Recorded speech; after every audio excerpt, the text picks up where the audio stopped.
Okay, third sum OT&AT General Biochemistry Unit 3 ആണ് നമ്മൾ discuss ചെയ്യുന്നത്. നമ്മൾ ക്വസ്റ്റ്യൻസ് നോക്കാം. ക്വസ്റ്റ്യൻ നോക്കുക, normal blood P H.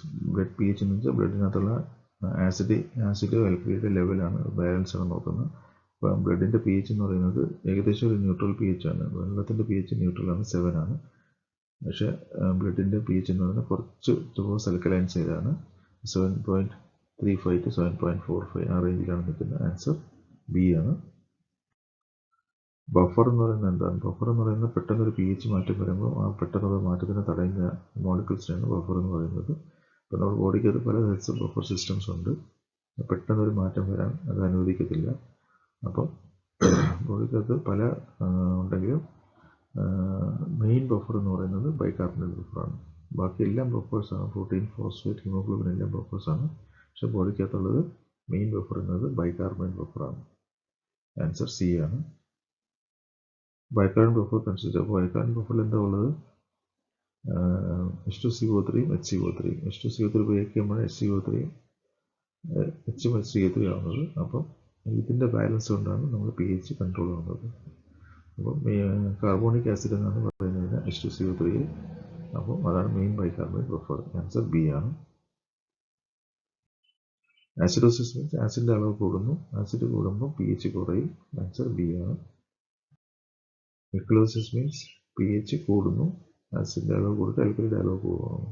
Acid കുറഞ്ഞിട്ട് ആൽക്കലി കൂടുന്നു, അപ്പോൾ ഹൈ പി എച്ച് ആണ്. ആൻസർ ബി ആണ്. റെസ്പിറേറ്ററി ആസിഡ് എന്ന് വെച്ചാൽ എന്താണ്? നമ്മുടെ ലങ്സിൽ എന്തെങ്കിലും കംപ്ലൈൻറ്റ് വന്നിട്ട് ലങ്സിനകത്ത് കാർബൺ ഡയോക്സൈഡ് നന്നായിട്ട് പുറത്ത് പോയില്ലെങ്കിൽ, അല്ലെങ്കിൽ ശ്വാസം മുട്ടുള്ള അസുഖം ഉണ്ടെങ്കിൽ കാർബൺ ഡയോക്സൈഡ് ബ്ലഡിൽ തന്നെ കെട്ടിക്കിടന്നിട്ട് കാർബോണിക് ആസിഡ് ഉണ്ടാവും. അപ്പോൾ പി എച്ച് കുറയും. അപ്പോൾ എന്ന് പറയുന്നത് റെസ്പിറേറ്ററി ആസിഡോസിസ്. അപ്പോൾ കാർബൺ ഡയോക്സൈഡ് കൂടുമ്പോഴാണ് റെസ്പിറേറ്ററി ആസിഡോസിസ് ഉണ്ടാകുന്നത്. ആൻസർ എ ആണ്.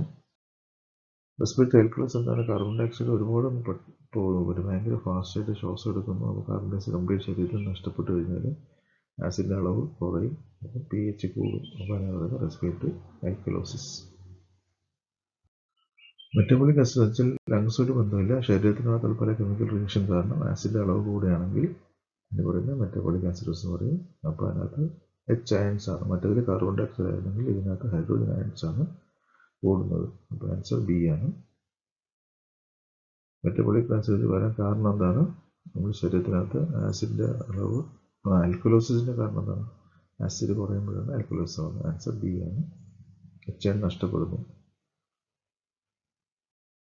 Kidney regulate. കിഡ്നി എങ്ങനെയാണ് കൺട്രോൾ ചെയ്യുന്നത്? കിഡ്നി എച്ച് അയൺസ് വെച്ചിട്ടാണ് കൺട്രോൾ ചെയ്യുന്നത്. ലങ്സ് കാർബൺ ഡയോക്സൈഡ് വെച്ച് കൺട്രോൾ ചെയ്യുന്നത്, കിഡ്നി എച്ച് അയൺ വെച്ച് കൺട്രോൾ ചെയ്യുന്നത്. അപ്പോൾ എച്ച് കൂടുമ്പോൾ ആസിഡ് കൂടും, എച്ച് കുറയുമ്പോൾ ആസിഡ് കുറയും. അപ്പോൾ ആൻസർ ബി ആണ്. ലങ്സ് എങ്ങനെ കൺട്രോൾ ചെയ്യുന്നത്? ലങ്സ് നേരത്തെ പറഞ്ഞത് കാർബൺ ഡയോക്സൈഡിൻ്റെ അളവ് വെച്ചിട്ടാണ് ലങ്സ് പി എച്ച് കൺട്രോൾ ചെയ്യുന്നത്. അപ്പോൾ കാർബൺ ഡയോക്സൈഡ് കൂടുമ്പോൾ പി എച്ച് കുറയും, കാർബൺ ഡയോക്സൈഡ് കുറയുമ്പോൾ പി എച്ച് കൂടും. ആൻസർ എ ആണ്. Protein buffer system. ബഫർ എന്ന് വെച്ചാൽ നമ്മൾ പെട്ടെന്ന് പി എച്ച് മാറാതിരിക്കാൻ വേണ്ടി ഒരു സിസ്റ്റമാണ് ബഫർ സിസ്റ്റം എന്ന് പറയുന്നത്. അപ്പം പ്രോട്ടീൻ ബഫർ സിസ്റ്റത്തിനകത്ത് എന്താ ഉള്ളത്? പ്രോട്ടീൻ ബേസിക്കലി അമിനോ ആസിഡ്സ് ആണ്. പിന്നെ അതുള്ള ആൻസർ എ ആണ്, amino acid. Haemoglobin buffer system എന്താ ചെയ്യുന്നത്? ഹീമോഗ്ലോബിൻ ആർ ബി സിക്കകത്തുള്ള ഒരു പ്രോട്ടീനാണ്. അപ്പോൾ അതെന്ത് ചെയ്യും? അത് ഹൈഡ്രോജൻ മോളിക്യൂൾസിനെ ബൈൻഡ് ചെയ്യും. അപ്പോൾ പി എച്ച് അതിനെ കൺട്രോൾ ചെയ്യും. അപ്പോൾ ബി ആണ് ആൻസർ.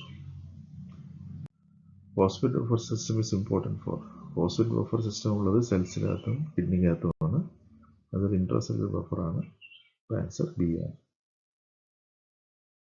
വാട്ടർ മേക്സ് ബോഡിക്കകത്തുള്ള എത്ര ശതമാനം വെള്ളം ആണെന്ന് വെച്ചാൽ ആൻസർ സി ആണ്, 60%. അപ്പോൾ ഈ വെള്ളം സെല്ലിനകത്തും കാണും, സെല്ലിൻ്റെ പുറത്തും കാണും. അപ്പം സെല്ലിനകത്തുള്ളതിന് നമ്മൾ പറയുന്നത് ഇൻട്രാസെല്ലുലർ എന്നാണ്. ആൻസർ ബി ആണ്, ഇൻസൈഡ് ദി സെല്ലാണ്. എക്സ്ട്രാ സെല്ല് എന്ന് വെച്ചാൽ സെല്ലിൻ്റെ വെളിയിലാണ്, ലൈക്ക് ഇപ്പം ബ്ലഡിനകത്ത് കിടക്കുന്നതൊക്കെയാണ് എക്സ്ട്രാ സെല്ല്. അപ്പോൾ ആൻസർ ബി ആണ്, പ്ലാസ്മ. എക്സ്ട്രാ സെല്ലുലാർ ഫ്ലൂയിഡിനകത്ത് മെയിൻ ആയിട്ടുള്ള അയൺസ്, പോസിറ്റീവ് ചാർജുള്ള അയൺസ് ഏതൊക്കെയാണ് ചോദിച്ചിരിക്കുന്നത്. ആൻസർ സെല്ലിൻ്റെ പുറത്തുള്ളതെല്ലാം സോഡിയമാണ്, സെല്ലിനകത്ത് പൊട്ടാഷ്യമാണ്. ആൻസർ ബി ആണ്. ഇൻട്രാ സെല്ലിനകത്ത് പൊട്ടാഷ്യമാണ്. ആൻസർ ബി ആണ്. വാട്ടർ ബാലൻസ് എങ്ങനെ റെഗുലേറ്റ് ചെയ്യുന്നത്, ഏത് അവയാണ്? അപ്പോൾ മെയിനായിട്ടുള്ള അവയം കിഡ്നിയാണ് വാട്ടർ ബാലൻസ് റെഗുലേറ്റ് ചെയ്യുന്നത്. ആൻസർ ബി ആണ്. ADH ആൻറ്റി ഡയറോറ്റിക് ഹോർമോൺ, നമ്മളുടെ പിറ്റ്യൂട്ടറിയിൽ നിന്ന് വരുന്നൊരു ഹോർമോണാണ്. അത് ബേസിക്കലി വെള്ളത്തിൻ്റെ അളവിനെ കൺട്രോൾ ചെയ്യുന്ന ഹോർമോണാണ്. അപ്പം വെള്ളം തിരിച്ചു പിടിക്കാൻ സഹായിക്കുന്ന ഹോർമോണാണ്. അപ്പോൾ ആൻസർ ബി ആണ്, water reabsorption. ADH secreted by pituitary gland. Answer B ആണ്. പിറ്റ്യൂട്ടറി ആൻറ്റീരിയർ ഉണ്ട്, പോസ്റ്റീരിയർ ഉണ്ട്. പോസ്റ്റീരിയർ പിറ്റ്യൂട്ടറിയാണ് വരുന്നത്. ഡീഹൈഡ്രേഷൻ റിസൾട്ട്സ് ഇൻ, വെള്ളം ഒരുപാട് നഷ്ടപ്പെടുമ്പോഴാണ് ഡീഹൈഡ്രേഷൻ വരുന്നത്. അപ്പോൾ ആൻസർ ബി ആണ്, water deficit. Over hydration leads to, വെള്ളം കൂടിക്കഴിഞ്ഞാൽ എന്ത് പറ്റും? ശരീരത്തിൽ നീരുണ്ടാവും. ആ നീരുണ്ടാകുന്നതിന് എഡിമ എന്ന് പറയുന്നത്. ആൻസർ എ ആണ്. എഡിമ ഈസ് ഫ്ലൂയിഡ് അക്യുമുലേഷൻ, വെള്ളം കെട്ടിക്കിടക്കുന്ന അവസ്ഥയിലാണ് നീര് വരുമ്പോഴാണ് എഡിമ എന്ന് പറയുന്നത്. ആൻസർ ബി ആണ്. Osmosis is movement. ഓസ്മോസിസ് വെച്ചാൽ ഒരു വെള്ളം ഒരു സ്ഥലത്ത് മറ്റു സ്ഥലത്ത് പോകുന്നു, അതിൻ്റെ കോൺസെൻട്രേഷൻ അനുസരിച്ച് ഒരു മെംബ്രെയിൻ വഴി ക്രോസ് ചെയ്ത് അപ്പുറത്തേക്ക് പോകുന്നതിനാണ് ഓസ്മോസിസ് എന്ന് പറയുന്നത്. അപ്പോൾ ആൻസർ ബി ആണ്. Electrolyte helps. Electrolyte sodium, potassium, calcium, chloride ഒക്കെ ഇലക്ട്രോലൈറ്റ്സ് ആണ്. അതുണ്ടെങ്കിൽ മാത്രമേ ഫ്ലൂയിഡ് കറക്റ്റായിട്ട് ബാലൻസ് ചെയ്യാൻ പറ്റുള്ളൂ. അപ്പോൾ ആൻസർ ബി ആണ്. pH ബിലോ 7, 7ൻ്റെ താഴെ ആസിഡിക് ആണ്. ആൻസർ ബി ആണ്. എബോവ് 7 ബേസിക് ആണ്, അല്ലെങ്കിൽ ആൽക്കലൈൻ ആണ്. ആൻസർ സി ആണ്. Buffer system max wave, buffer system എന്ത് ചെയ്യുന്നു? പെട്ടെന്നൊരു pH മാറ്റത്തിന് തടയുന്നു. അപ്പോൾ അതിൻ്റെ ആൻസർ സി ആണ്, resisting pH change, stability maintain ചെയ്യും. Carbonic acid is formed from, carbonic acid CO2 H2 ചേരുമ്പോഴാണ് കാർബോണിക് ആസിഡ് ആകുമ്പോൾ CO2 + H2 H2CO3. Answer A ആണ്. ഹൈപ്പർ വെന്റിലേഷൻ, ശ്വാസം ഭയങ്കര ഫാസ്റ്റായിട്ട് എടുക്കുന്നതാണ് ഹൈപ്പർ വെന്റിലേഷൻ എന്ന് പറയുന്നത്. അപ്പോൾ കാർബൺ ഡയോക്സൈഡ് ശരീരം നഷ്ടപ്പെടും. അപ്പോൾ ആസിഡിൻ്റെ ലെവൽ കുറഞ്ഞിട്ട് അൽക്കലോസിസ് ആവും. അപ്പോൾ ആൻസർ ബി ആണ്. ഹൈപ്പർ വെന്റിലേഷന് ശ്വാസ തടസ്സമുണ്ട്, ശ്വാസം എടുക്കാൻ പറ്റുന്നില്ല. അപ്പം നേരെ തിരിച്ച് കാർബൺ ഡയോക്സൈഡ് കൂടും. അപ്പോൾ ആൻസർ ബി ആണ്, acidosis. Kidney fail leads to, kidney fail ആയിട്ട് എന്തെങ്കിലും എച്ച് അയൺസ് റിട്ടേൺ ചെയ്യും, കളയാൻ പറ്റത്തില്ല. അപ്പോൾ ആസിഡിൻ്റെ ലെവൽ കൂടും. അപ്പോൾ ആൻസർ ബി ആണ്, ആസിഡോസിസ്. വോമിറ്റിംഗ് കോസസ്, ഒരുപാട് ശ്രദ്ധിച്ചാൽ നമ്മൾ വോമിറ്റ് ചെയ്താൽ നമ്മൾ വയറിനകത്ത് ഹൈഡ്രോക്ലോറിക് ആസിഡ് ഉണ്ട്. അപ്പോൾ ആസിഡ് നഷ്ടപ്പെടുമ്പോൾ നമുക്കുണ്ടാകുന്ന ആൽക്കലോസിസ് ആണ്. ഡയറി, ലൂസ് മോഷൻ വരുമ്പോൾ എന്ത് പറ്റും? ബൈകാർബണേറ്റ് ആണ് നമുക്ക് നഷ്ടപ്പെടുന്നത്. ബൈകാർബണേറ്റ് നഷ്ടപ്പെടുമ്പോൾ നമുക്ക് ആസിഡോസിസ് ഉണ്ടാകും. ആൻസർ ബി ആണ്. തേഴ്സ്റ്റ് സെൻറ്റർ, തേഴ്സ്റ്റ് കൺട്രോൾ ചെയ്യുന്നതെന്നാണ് ബ്രെയിനിൽ നിന്നാണ് കൺട്രോൾ ചെയ്യുന്നത്. ഹൈപ്പോതലാമസ് സെൻറ്ററാണ് thirst centre. Aldosterone regulates, aldosterone എന്ന് പറയുന്നത് ഒരു ഹോർമോണാണ്. ഹോർമോൺ ആണ് സോഡിയത്തിനെ, പൊട്ടാഷ്യത്തിനെ, വെള്ളത്തിനെ എല്ലാം കൺട്രോൾ ചെയ്യുന്ന ഒരു ഹോർമോണാണ്. അപ്പോൾ ആൻസർ ഡി ആണ്. വാട്ടർ ഇൻടോക്സ്, ഒരുപാട് വെള്ളം കുടിക്കാൻ എന്ത് പറ്റും? ബ്ലഡ് ഡൈല്യൂട്ട് ആയി പോകും. അപ്പം ബ്ലഡിനകത്ത് സോഡിയത്തിൻ്റെ അളവ് താരതമ്യം കുറഞ്ഞിരിക്കും. അതിന് പറയുന്നത് ഹൈപ്പോനൈട്രീമിയയാണ്. ആൻസർ ബി ആണ്. നോർമൽ പ്ലാസ്മ ഓസ്മോലാരിറ്റി, പ്ലാസ്മയ്ക്കകത്തുള്ള ഓസ്മോട്ടിക് പവർ എത്രയാണെന്നാണ്. ആൻസർ സി ആണ്, അപ്രോക്സിമേറ്റ്ലി 300 ആണ്.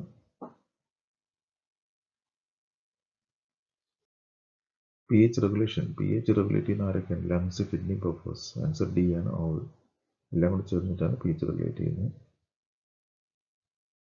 ബൈകാർബണേറ്റ് ലെവൽ ഡിക്രീസസ്, എപ്പോഴാണ് ബൈകാർബണേറ്റ് ലെവൽ കുറയുന്നത്? ആൻസർ ആസിഡോസിലാണ്. ബൈകാർബണേറ്റ് ലെവൽ കുറയുമ്പോൾ ആസിഡോസ് ഉണ്ടാവുന്നത്. ആൻസർ ബി ആണ്. H ion increases causes, H ion കൂടി എന്ത് പറ്റും? ആസിഡോസിസ് ഉണ്ടാവും. വാട്ടർ ലോസ് ഒക്കേഴ്സ് വയ, ഏത് വഴിയാണ് വെള്ളം നഷ്ടപ്പെടുന്നത് ശരീരത്തിൽ നിന്ന്? ആൻസർ ഡി ആണ്, യൂറിൻ, സ്വെറ്റ്, റെസ്പിറേഷൻ. മെയിനായിട്ട് യൂറിൻ ആണെങ്കിലും ബാക്കി റെസ്പിറേഷൻ സ്വെറ്റിൽ നഷ്ടപ്പെടുന്നു.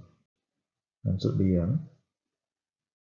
Electrolyte imbalance effects, electrolyte imbalance, sodium, potassium, calcium, chloride ഒക്കെ വ്യത്യാസം വന്നു കഴിഞ്ഞാൽ എന്തിനെ ബാധിക്കുന്നു? ആൻസർ എല്ലാത്തിനെയും ബാധിക്കും. മസിൽ, നെർവ്, ഹാർട്ട് എല്ലാം ബാധിക്കും. ആൻസർ ഡി ആണ്. Buffer capacity depends upon buffer means P എച്ചിനെ കൺട്രോൾ ചെയ്യുന്ന കപ്പാസിറ്റിയാണ്. അത് ഏതിലാണ് ആശ്രയിക്കുന്നത്? ആ മോളിക്യൂളിൻ്റെ കോൺസെൻട്രേഷൻ അനുസരിച്ച് ബഫർ കപ്പാസിറ്റി വരുന്നത്. അപ്പോൾ ആൻസർ എ ആണ്.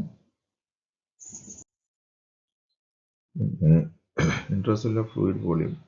ബോഡിക്കകത്ത് സെല്ലിനകത്തും ഫ്ലൂയിഡ് ഉണ്ട്, സെല്ലിൻ്റെ പുറത്തും ഫ്ലൂയിഡ് ഉണ്ട്. സെല്ലിനകത്തുള്ളത് ഇൻട്രാസെല്ലുലാർ എന്ന് പറയും, സെല്ലിന് പുറത്തുള്ള എക്സ്ട്രാ സെല്ലുലാർ എന്ന് പറയും. അപ്പം ഈ ശരീരത്തിലെ വെള്ളത്തിനെ രണ്ടായിട്ട് ഡിവൈഡ് ചെയ്തിട്ടുണ്ട്, ഇൻട്രയും എക്സ്ട്രയും. അപ്പോൾ ഇൻട്രാസെല്ലുലാർ ഫ്ലൂയിഡ് എന്ന് പറയുന്നത് ഏകദേശം 3/4 ഭാഗം അതായിരിക്കും, 2/3. ആൻസർ ബി ആണ്. എക്സ്ട്രാ സെല്ലുലാർ ഫ്ലൂയിഡ് 1/3 ആണ്. ഓക്കെ, ആൻസർ എ ആണ്. P H is A local measure. P H എന്തിൻ്റെ അളവാണ്? ഹൈഡ്രോജൻ അയൺസിൻ്റെ അളവാണ് മെയിൻലി പി എച്ച് എന്ന് പറയുന്നത്. ആൻസർ ബി ആണ്. Strong buffer resist. നല്ലൊരു ബഫർ ആണെങ്കിൽ ചെറിയൊരു മാറ്റം വരുന്നത് കൺട്രോൾ ചെയ്യാൻ പറ്റും. ആൻസർ എ ആണ്. ഇനി എസ് ക്വസ്റ്റ്യൻസ് നോക്കിയിട്ട് ഇതിനകത്ത് എന്തെങ്കിലും ഡൗട്ട്സ് ഉണ്ടെങ്കിൽ ഡിസ്കസ് ചെയ്യാം. പിന്നെ സ്റ്റഡി മെറ്റീരിയൽ എൻ്റെ നോട്ട്സ് നിങ്ങൾ ഉണ്ടാക്കിയിട്ട് റിവൈസ് ചെയ്യാം. ഓക്കെ, അപ്പോൾ നമുക്കിവിടെ സ്റ്റോപ്പ് ചെയ്യാം. Thank you very much.